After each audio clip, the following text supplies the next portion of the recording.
Laser সার্জারির মাধ্যমে অনেকেই আমাকে জিজ্ঞাসা করে যে ব্রেস্টের অপারেশন করা যায় কিনা। খুব সুন্দর কোশ্চেন।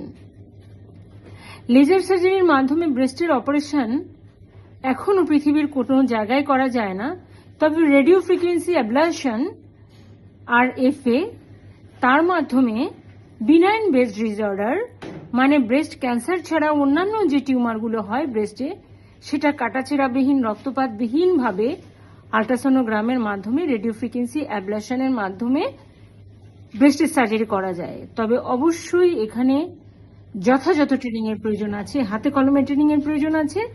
এবং আপনাদের জন্য সুখবর যে আমি অতি শীঘ্রই রেডিও ফ্রিকোয়েন্সি অ্যাবলেশন এর মাধ্যমে ব্রেস্টের সার্জারি শুরু করব, যেটা লেজার পদ্ধতির মতো কিছুটা হলেও। কারণ লেজার পদ্ধতিতে যেমন কাটাছেঁড়া করা যায় না, রক্তপাত হয় না, ড্রেসিং করতে হয় না, হিপবাতও নিতে হয় না, কিন্তু যারা হিপবাত নেয় তাদের না নিলেও চলবে।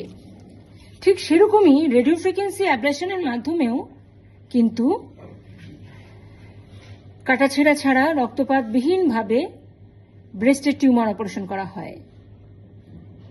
এই জন্য ট্রেনিং নেওয়ার চেষ্টা করছি হাতে কলমে, এবং অলরেডি অনেকখানি অগ্রসর হয়েছি।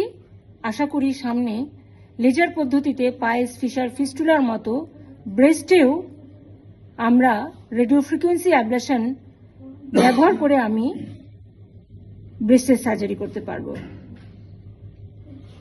ততদিনের অপেক্ষায় সবাইকে অসংখ্য ধন্যবাদ। আদাব।